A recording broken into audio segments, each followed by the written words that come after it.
Hey there, it's Steph. Welcome to the Stef Fox podcast. Hello, everybody, and welcome to another episode of the Stef Fox podcast. I am Steph, and I have a special guest with us today. Hello, Tanya. Welcome. Hello. So, Thank you. Tanya, you are the founder or co-founder, I believe, right, of Kiss Kiss Bang Bang in Indianapolis, Indiana. So, I think most people that have been in beauty for a while are probably going to know the name of your brand. I know that when I got approached and they said, "Oh, you need to meet this woman, Tanya. She owns Kiss Kiss Bang Bang." I was like, "Oh, I've heard of her salon." So, tell us about you a little bit first, and then tell us about your brand. I have been a hairdresser for 40 years, retired from hair for about a year and 3 months, a whole different role. Um, I love the industry. So it's a big passion of mine. And so it's hard for me to talk about myself in it because when we spoke, I'm about other people growing, and so I'd like to talk about that. But yeah, I love this industry. It's been um, the best decision I've ever made. I love that. And so, tell us, how long have you had your salon? You have two Yeah, locations. we do. So we have one opened in 2007, so it's turning 20 years old this year. And then in 2014, we bought a second one. We would buy failing salons and turn them around. So I never had to do build outs or do any of that. We actually used to own one in California, and it was hard doing that long distance at that Hmm. time. And I was still a hairdresser behind the chair.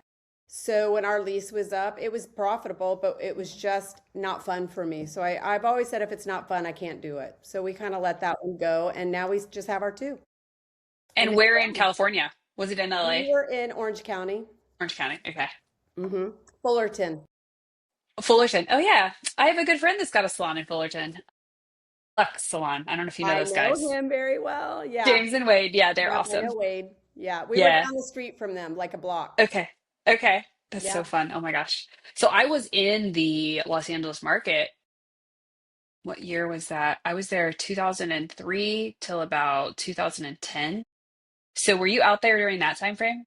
Uh, we had a house out there, but our salon was we took over somebody's lease. So 2014, closed it Okay. in 17. Okay. I was just wondering if I knew the name so well because I was having that affinity from when Yeah. I was there, but Yep, some that other was way our that we. third one. You know what? It was the best teacher I've ever had, though. The rules out there are California. different. I Hmm. learned so much about labor law and business and how you say things and how you word them to make them correct. Hmm. I actually learned a lot. It was great. Yeah. Isn't it great when we can look at the things that we pivoted from for whatever reason, whether we shut something down or something didn't work, or we just said, that's not fun anymore. I don't want to do Right. that. But like when you can take a lesson, hmm I think you I, have to do that. yeah, Otherwise, everything becomes miserable, right? yeah. What are So, your tips on that? Because I mean, a lot of the audience here is going to be salon owner, salon manager, hmm and you know the industry well. So you know there are some trials in this work sometimes. So what would your advice be to somebody that has had a hard time or had to make a tough decision for like taking the lesson, looking for it, any of that kind of vein of thought? yeah, I guess you always have to find what made you do it to begin with. Mm, For me, that's what always has grounded me. And if I still believe in that, then it's still right for me. hmm. It really comes down to is it right for you in your life today? And we know that we have seasons. Um, I like challenge. So give me one, give me 10. I love it. And not everybody has that persistence, and so I just think it's before you go into it, or even if you're in it.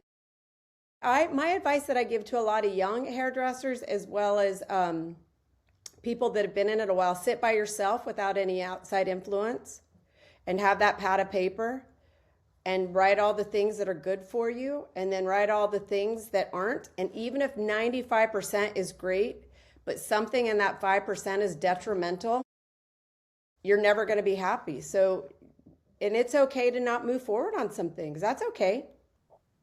So I think it just is. I like to sit alone without anybody in my head. Yeah. That's great advice because gosh, don't we already always know, I find. Like I don't remember where I learned this lesson, but it was like when you're facing a challenge, if you just imagine in your head you're flipping a coin and you assign one part of the coin to each outcome. Mm-hmm. When you imagine the flip happening, you tell yourself without you can't even stop it. It's like which side do you hope it lands on, right? And it's Oh, like that's your answer. Like but we go don't there. listen to ourselves. That's the problem. Oh my Our gosh, yes. bodies and our signs are there. They tell it, you know, and we just don't listen to ourselves. And I've been very blessed that I'm very in tune. I didn't Hmm. have a great childhood when I was young. So loss and hard is not hard for me because I already went through it. And Hmm. so if you can go through, my parents abandoned me when I was 5 and I had to live with an aunt and uncle. So I said I learned to lose early. So anything that's harder than that is not hard. Hmm. Do you know what I Hmm. mean? And so I Absolutely. kind of gone through life like things are going to be hard. And Hmm. so I haven't known a life that wasn't in the beginning. Now it's Hmm. a choice on whether I want it to be or don't want it to be. Does that make sense? And so everything's going to be some kind of hard. Yeah. Choose which one you want. Yeah. I love that.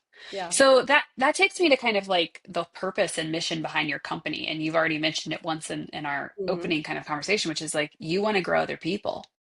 So how do you help team, especially today's workforce, which I engage a lot of owners who struggle with today's workforce?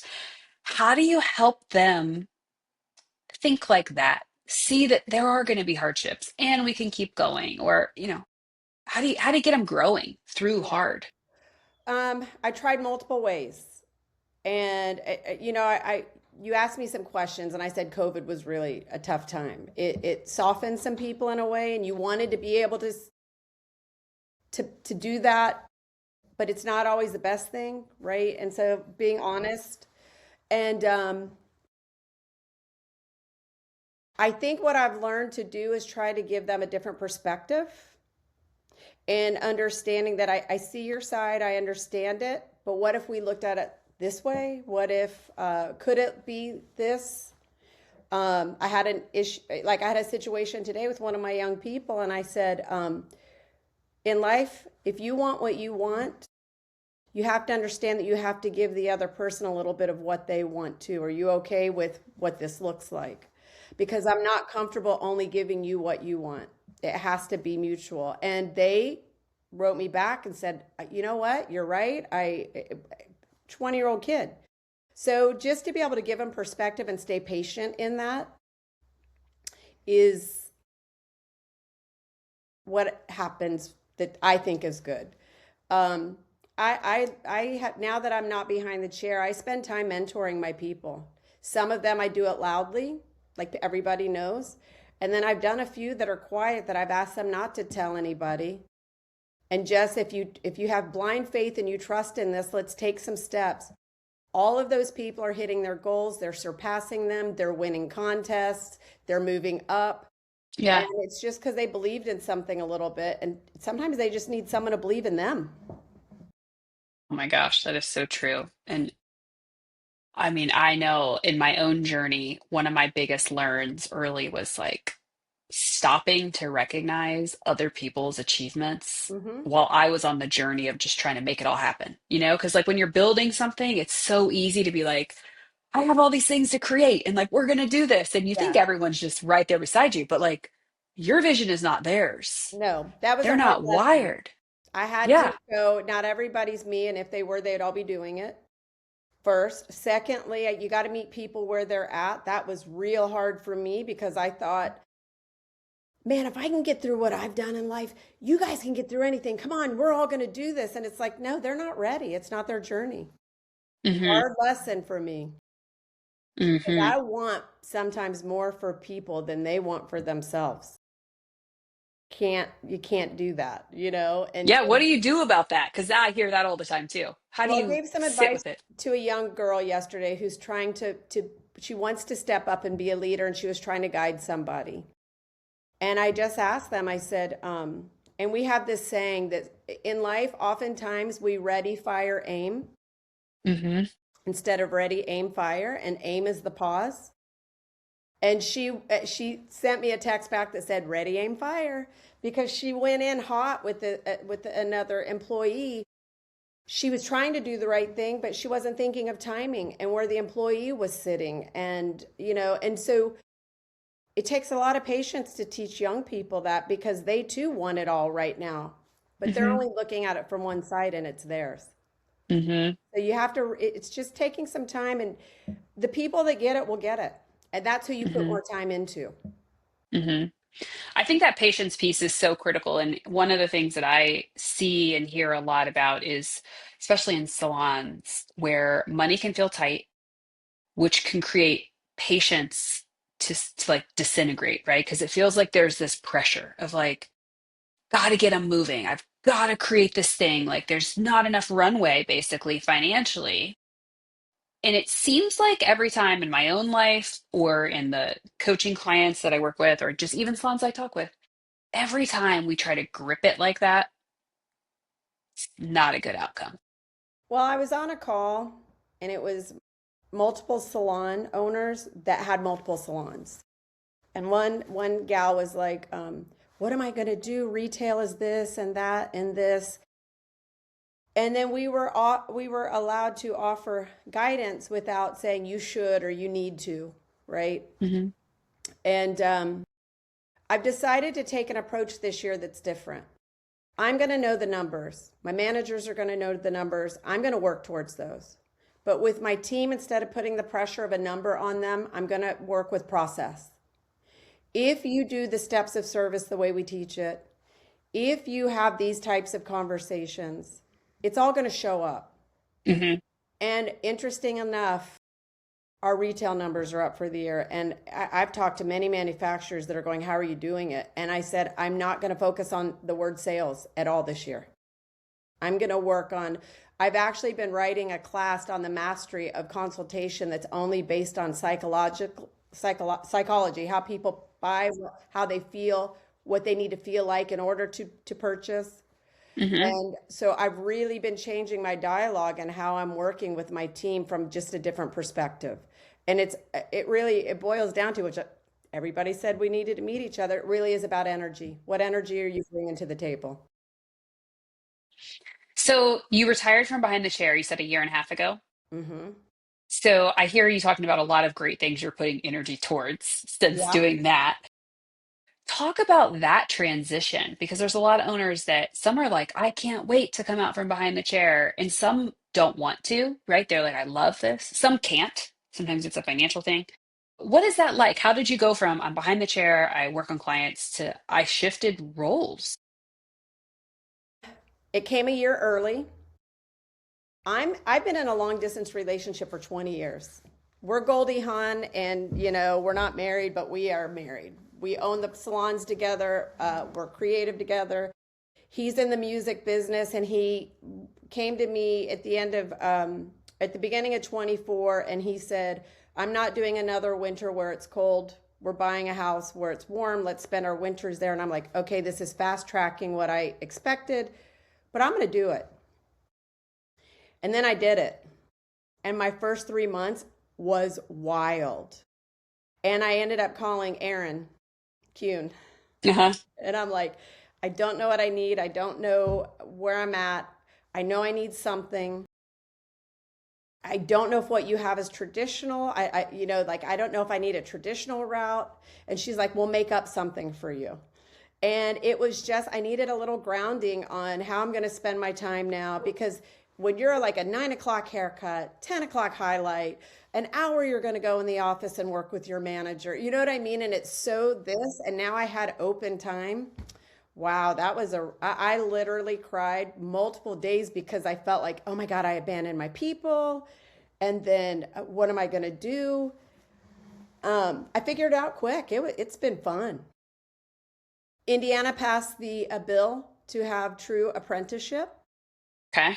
We decided to do it. We're one of 2 salons in our area that does it. And I just jumped in from getting the bill passed. We went to the Senate and we're part of that. So I really enjoyed that piece of it. Knowing you could make a difference. 9 people against, like David and Goliath, 9 people against 100 school owners that didn't want it happening.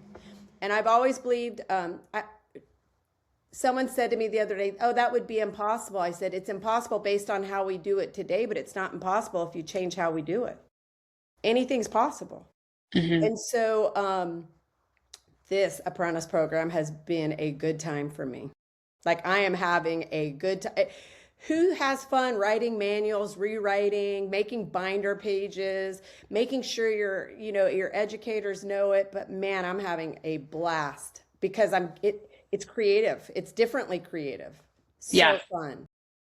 So is that what you've been spending the most of your time on, I is spent a planning lot this? of that. Yeah. And then I hired a new manager. So I've been working with like that oversees both locations. So working with how to teach someone to move into a role like that. That's been fun because Hmm. again, I'm growing somebody, it all ends up to you're growing someone to their potential. It still goes back to my belief and the core of why I'm doing it. Um, so that is what I do. I spend a lot of time mentoring, creating classes, and working with my manager. Yeah. I love that. And then So dreaming. it's dreaming. Yeah. What are you dreaming up? Is there something coming next? Everything. I'm I probably love that. like, that's probably why everybody said I should meet you. And then ironically, you're on a, doing an event 2 days later that I'm at, but I dream of everything. And it's wild. I'm going to turn 60 next year. And you go, oh, I only have so much good time, like good time left, like where your body feels good and you're healthy enough. I keep going. I don't know if I'll ever retire because I love the dreaming part, and a lot of my dreams have come true. So yeah, I want an educational facility, and I have some ideas around it. So I'm looking for buildings right now. Okay. And so can I tap into that? Are you open to Yeah, chat about it? yeah. Okay, education facility for when somebody's already trained, to get them trained. I mean, we Oh, have a lot of legislative things going on right now in schools, so there's like this wide open, it feels like Wild West of opportunity for training and beauty. yeah. I guess I look at it like let's think of everything, and then let's say what can I afford and what I can't afford to do. Right? I put it all out there. Like we have one of our distributors that actually has a brick and mortar. Why can't they rent my space? And I have a designated space they can rent from me. Their manufacturers can come in and they can rent from me and host classes there. Why can't we do that? Why can't I do my apprentice program there and have it all run where all the training goes through there? Well, what about salons that don't want to take it on? Why can't they pay me to train them?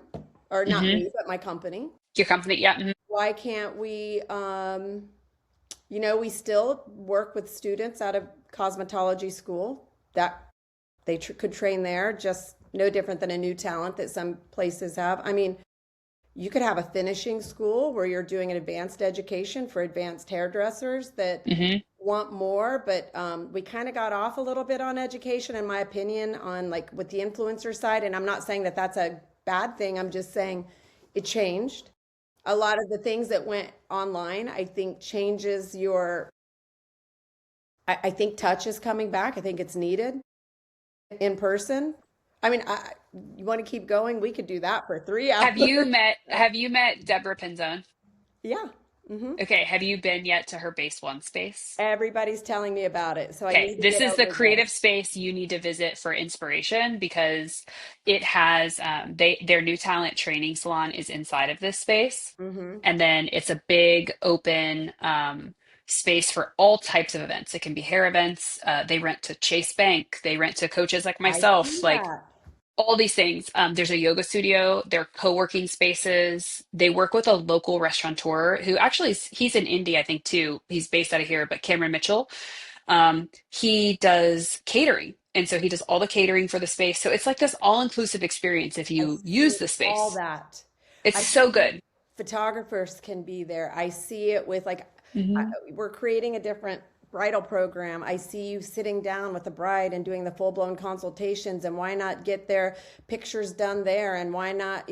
I see a Yeah, lot. I all mean, of it. I Yeah. see it could be a lot of things And would you want to do this in Indy or are you doing it in Nashville? everywhere.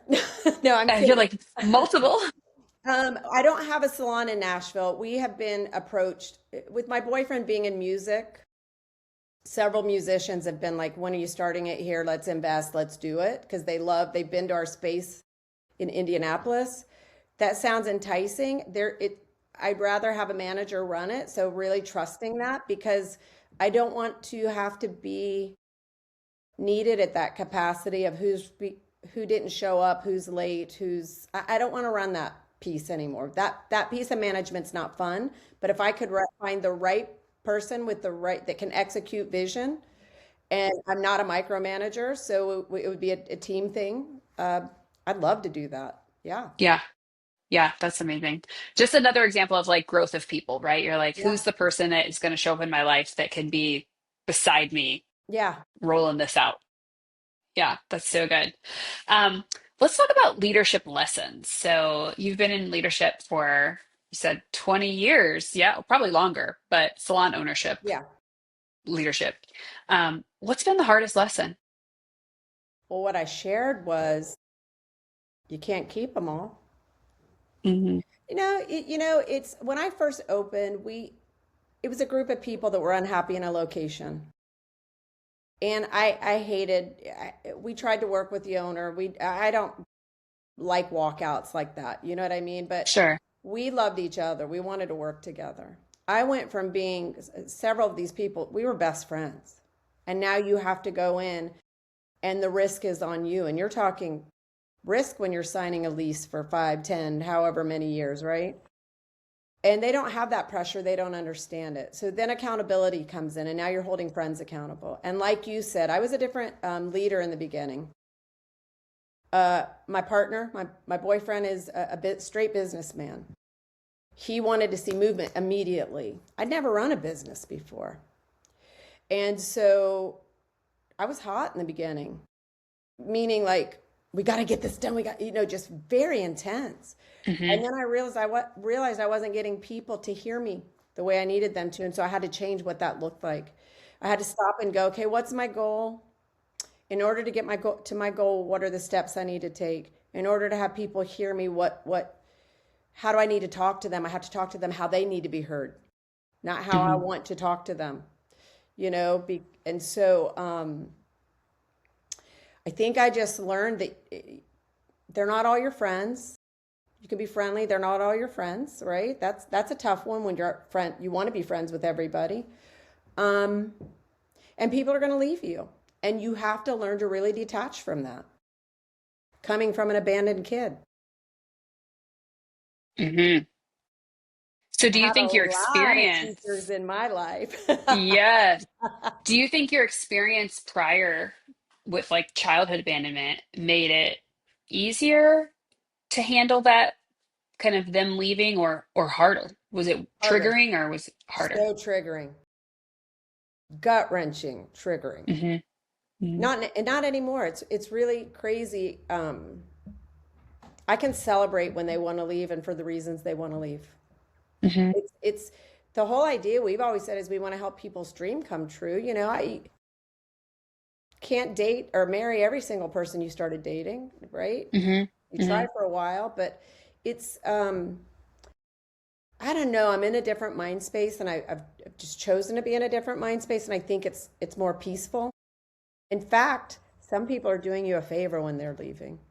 Yeah. Just all how you look at it. Yeah. It used to be It's like, why? What did I do? Now I don't do that anymore. It's either the right fit right now or it's not, and I'm good with all of it. hmm yeah. That mindset piece, I mean, I know this is kind of what we originally got connected around, but Hmm. from life lessons, right? It's things I think we've both learned through Yeah, not maybe living that way. And then when you live that way and you go, oh, wow, it's not this that is the deep. way. This is the way. Like, Right. I feel so much better looking at the situation that is the same situation that happened before, but just the perception of it is different and Yeah. the energy I bring to it is different. Like, Yeah. I just nothing is worth your peace of mind. And it's funny, I was talking to one of my former guests. I was in the salon today. She was in there. We're the same age. We've known each other for almost 30 years. Um, she was talking about just living a more peaceful life. She goes, isn't it crazy? We're running around taking our kids. We put them in 10 sports. Da, da, da. Part of that is you're trying to keep up with the Joneses. Then you have to look deeper in that. Ego, maybe, to brag about stuff. You know what I mean? And it's, Hmm. shoot, I haven't had Botox in over a year. I'm trying to let my ego go. You know, it's the joke I keep having. Like, these things don't matter as much anymore. It's wild Yeah. and cool to be Yeah. in that space. It's just Yeah. feels cool, good. I was listening to a podcast today, actually. The guy that was on, he runs like a well-being lab for Harvard. Hmm. And basically, his kind of lab participant is somebody that's in a big life transition. So he talked about it could be like he just worked with the Olympic athletes who like imagine the training to get there and then it's done. Yeah. What a Hard letdown, crash. right? Even if you got the gold, Yeah. it's like whatever gets you that What do you high do again. next? Like Yeah. what do you do next? Exactly. And so, and then he talked about people that have been very successful professionally that retire or that choose a different career path and just the emotional process we go through of learning when is it ego? When is enough enough? What is the difference between success and well-being? I mean, it was a fantastic conversation that they're studying and they're researching in this work. And I'm like, I actually feel very grateful. I have high discernment also, and I really think like for me, I'm 40, and when I swear it was like I turned 40 and this culmination of lessons all went whoop and like unfolded like a beautiful flower. And it was like, wow, I feel so good, like so at peace with who I am and what I want and what I'm willing to say no to, Yes. like what I don't want. No is it's very powerful, but here's something interesting. I've spent a lot of time saying no to where like I'm not around a lot of people. I'm on a farm, 40-acre farm in Nashville. We are, it's a very quiet life. I mean, we get to do some cool things, you know, around the music, but I don't do a lot. And I decided this year I'd say yes more. So I got invited to to the event we were at a couple weeks ago, and they invited me last minute. And I'm going, I mean, it's just a plane flight. Come on, you've got points, go do it. Best decision. That has was one of the most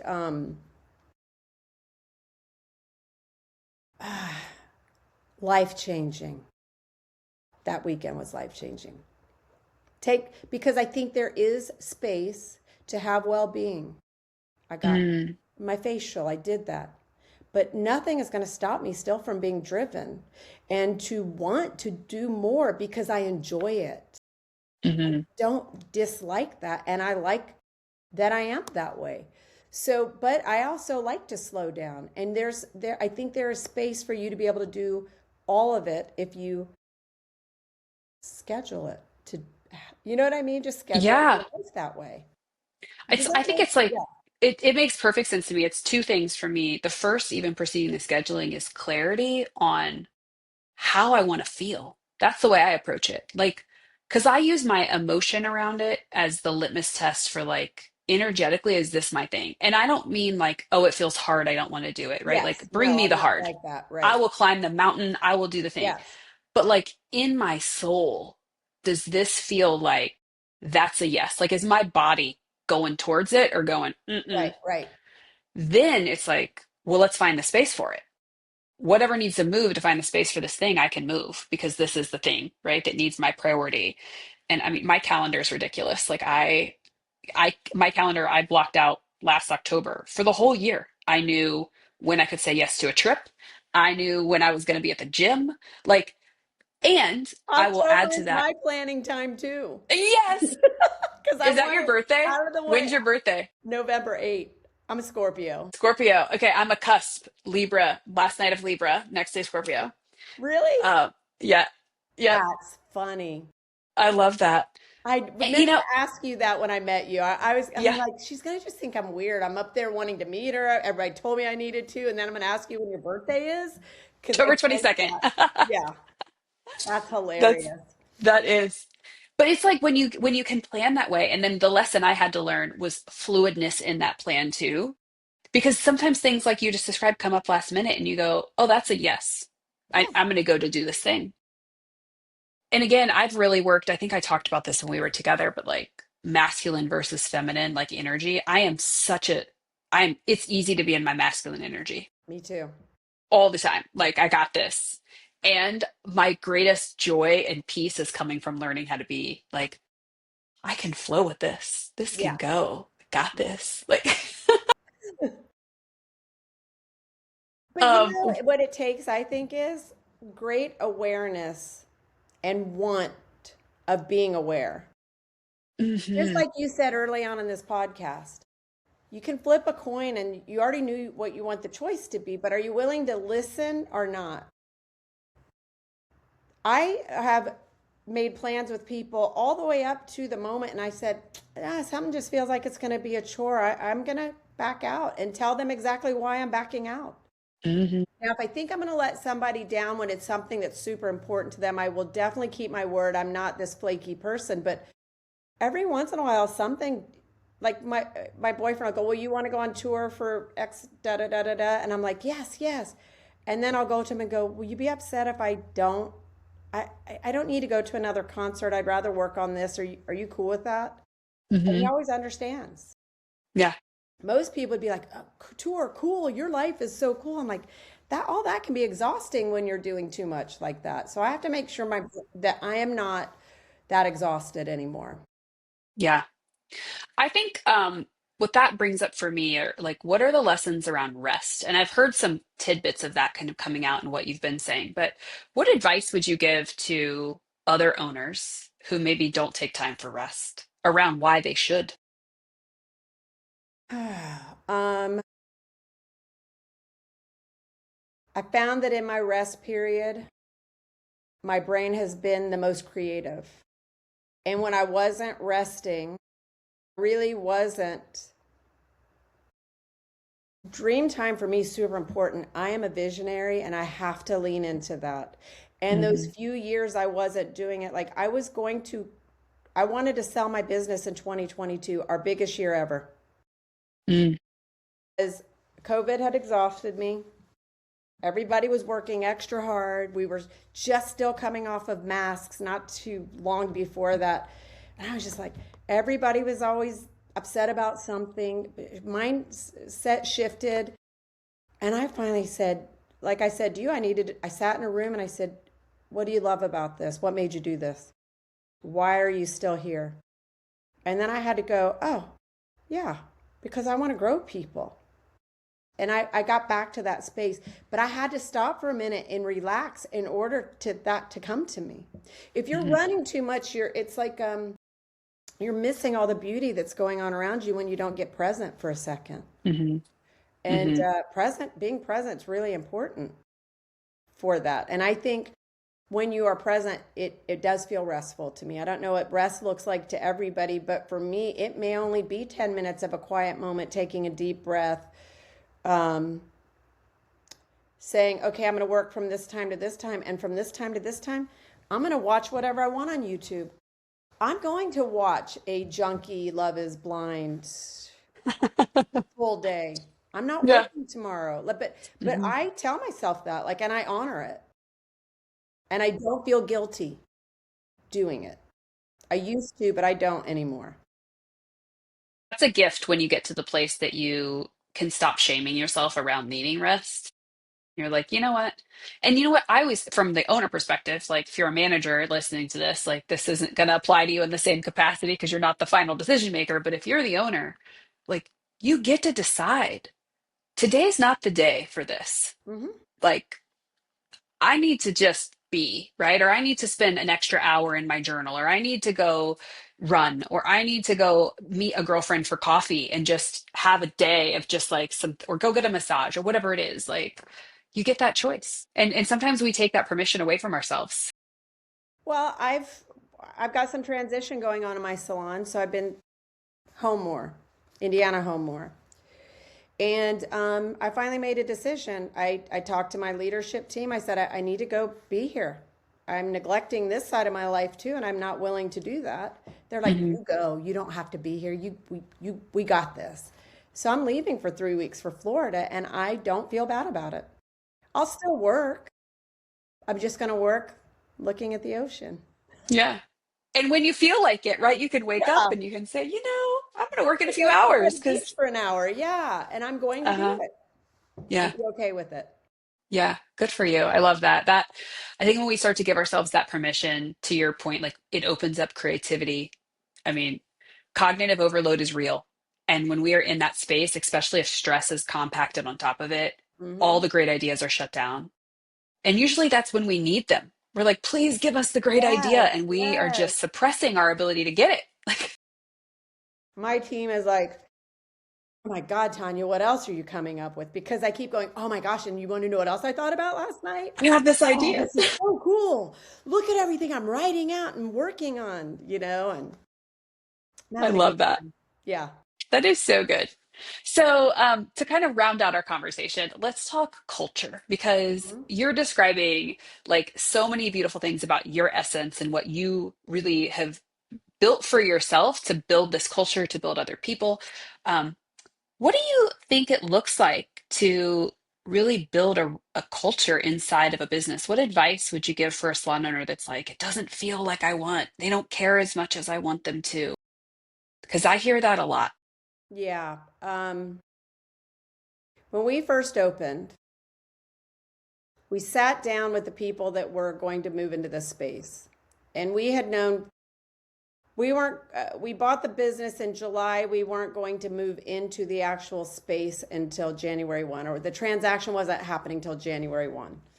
So we were going to finish out the rest of the year and just make it clean. And we would sit every week and say, okay, let's talk about our negotiables and non negotiables as a team. And these were our core people, these were the founding members. And we said, I want education weekly. Salons have stopped doing that. I would like to at least designate 2 hours a week for it.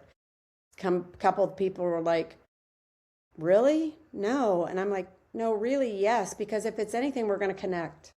It's all of us together, at least connecting for 2 hours, and we can fill that space. We've honored that all 20 years. We Oh my may gosh, call off a week because it's 4th of July or they had a Sunday class. Oh, there's the kitty. So there's the kitty tail. I won't make them do our meeting days, but we've held that, and that connection keeps us together. Um, we decided that there would be no drama. No Mm, drama, no crap talking your guests, or not your guests, your teammates, and no, not bringing negativity in.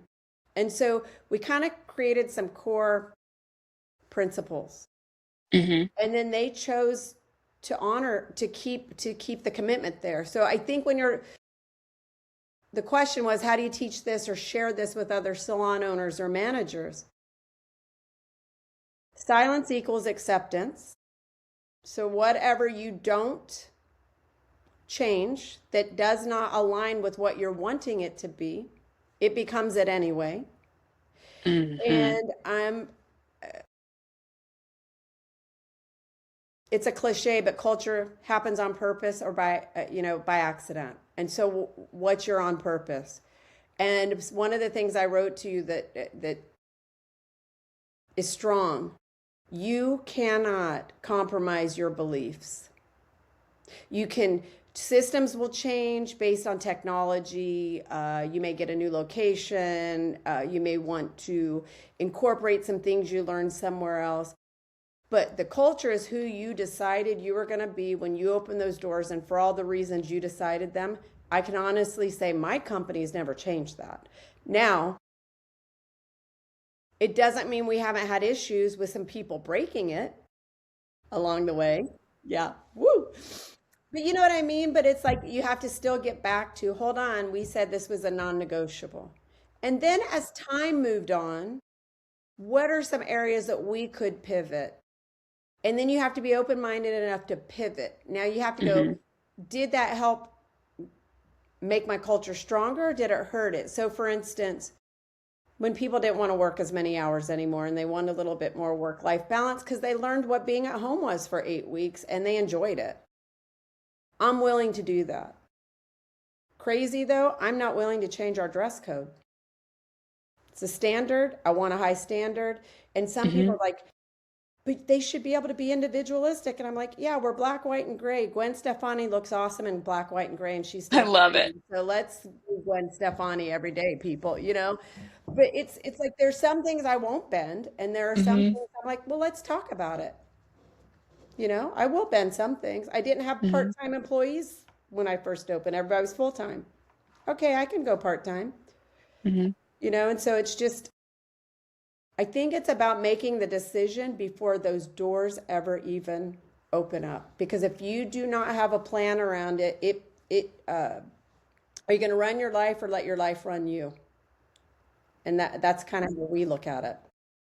That's so powerful because so many times we let it run us because fear drives the root energy of the decision. And I see that in business owners of all industries, right? Like fear gets in there and it's like, oh, if I don't let them wear what they want to wear, then I'm going to have people quit. Or if I don't let them work the schedule, like all these little lies just show up in our brain. They don't have to be our truth at all, but we let them take over if we're not really clear on why we do what we do or how we do it. We've got something cool going on with our company. We, like everybody else, struggled to get the right people in the door. Hmm. People were having a human capital issue. They weren't being able to hire. And I'm turning down more people than I can hire right now because we just created a recruitment team. And so now we're in front of people more. And I'm learning that people truly do want to work. They And do. there are people that do want to have a dress code because they want structure. And so, okay, maybe this person doesn't. And this is something that was really hard to develop in my head, the whole so what next? Hmm. So what next? I got someone else online. If Hmm. you don't want to do it, it's okay. You don't have to. Hmm. But I'm not changing this, and this is what we're doing. You Hmm. know, and I'm okay with that. Hmm.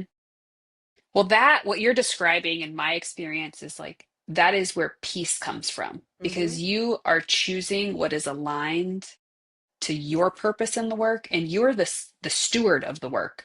So like if you get out of alignment with what feels peaceful, you're not going to steward anybody anywhere great because you're not on the path. And so I think when we compromise our leadership values out of low frequency emotions, we go the wrong way and everyone feels it. So it's like we've got to I be did bold it. enough, brave enough. Yeah. All of us have, right? We've made choices and we went, that was not the one. Now I'm resentful of my business or my people. I don't like this anymore. And I it was all more tied mad back at to our own myself. choice. I was more Yeah. mad at myself. I was never going to be mad at them because, let's be honest, when the cat's away, the mice will play. You give them an inch, they're going to run a mile. It's human behavior. Like, that is human behavior. People are people. You can't think they're not. You've heard about the frog and the scorpion, right? Hmm. Okay. The scorpion's a scorpion. It is what it is. It's going to bite you. And so if you've allowed them to push a little, they're going to keep pushing. How much further Hmm. can I move the line? When I said I wanted to quit in 2022, it's because I was not in alignment with what felt right. And even though my salon was making, we were at a 20% net, hand over fist, couldn't turn business away if we wanted. I mean, it was just coming through the door. And I'm like, wow, this isn't fun because I was allowing some things that I would have never allowed normally. That was wild to be your highest point Hmm. financially. Didn't matter. I'd rather Yeah. be like, us. We went down a little bit, but it's so cool to watch it come back up because we went back and put our the disciplines back in. Hmm. Been cool. I think so many owners listening are going to be so inspired by this because I mean, I talk to owners every day and many of them are in that place where they feel like this isn't what I wanted it to be. And this, I think, is a way for them to see that's not where you have to stay. Like, you can pivot anytime you want. You can turn the corner, show up differently. Like it's just, there's just nothing but possibility in front of them. And so I think they're going Right. to find this so inspiring. Any final thoughts you want to share with any of the listeners? I think we covered a lot, don't you? We did. Oh my gosh, we did. So thank you so I'm much going to for say being just part of the say conversation. yes. Because the only thing I'm Yes. going to say one more time is say yes. I said yes to a trip, got to meet you. People told me we needed to meet, and now look at us. I mean, if you don't think that that's not energy It's and wild. things that are working the way they're supposed to, it's pretty cool. So Yeah. go for it. Say yes. Yeah, just say yes. Say yes. I love it. Well, thank you for everyone that has listened. If you enjoyed the episode, be sure to give us a follow so you can catch the next one. And Tanya, thank you so much for being my Thank guest today. you.